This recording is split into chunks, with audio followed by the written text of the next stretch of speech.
कर्नाटक चुनाव पर बड़ी खबर, कांग्रेस बजरंग दल में ठनी।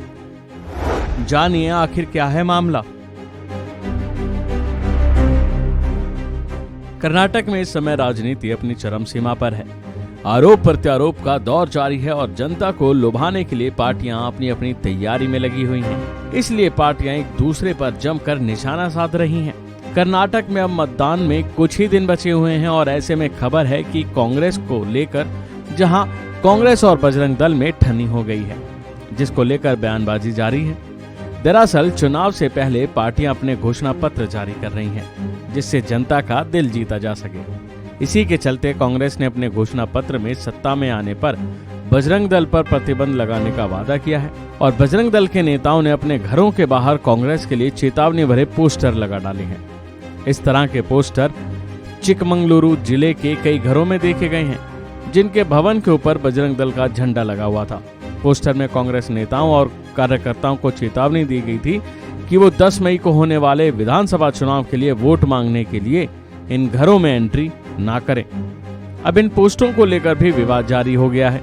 आइए आपको बताते हैं कि पोस्टर पर क्या लिखा है। ये बजरंग दल के कार्यकर्ता का घर है, कोई भी कांग्रेसी वोट मांगने के लिए अंदर ना आए।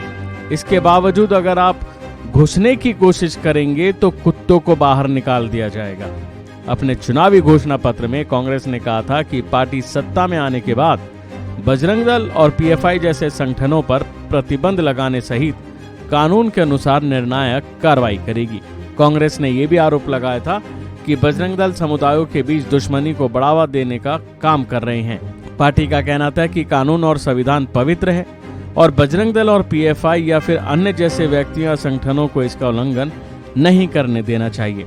ये बहुसंख्यक और अल्पसंख्यक समुदायों के बीच दुश्मनी या फिर नफरत को बढ़ावा दे रहे हैं। कांग्रेस इन पर प्रतिबंध लगाने सहित कानून के अनुसार एक्शन लेगी।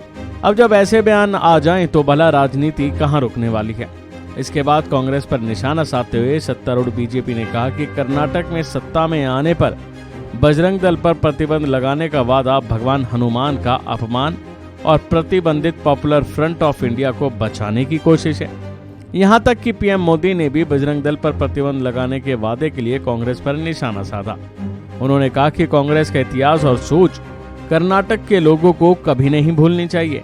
कांग्रेस का इतिहास आतंक और आतंकियों के तुष्टीकरण का रहा है। जब दिल्ली में बटला हाउस एनकाउंटर हुआ था तो आतंकियों के मारे जाने की खबर सुनकर कांग्रेस के शीर्ष नेताओं की आंखों में आंसू आ गए थे। बहरहाल देखना यह है कि इन बयानों का कर्नाटक की जनता पर कितना असर पड़ता है और अब राज्य में चुनाव के नतीजे क्या आते हैं। अभी के लिए फिलहाल इतना ही। खबरों में बने रहने के लिए देखते रहिए वन इंडिया हिंदी।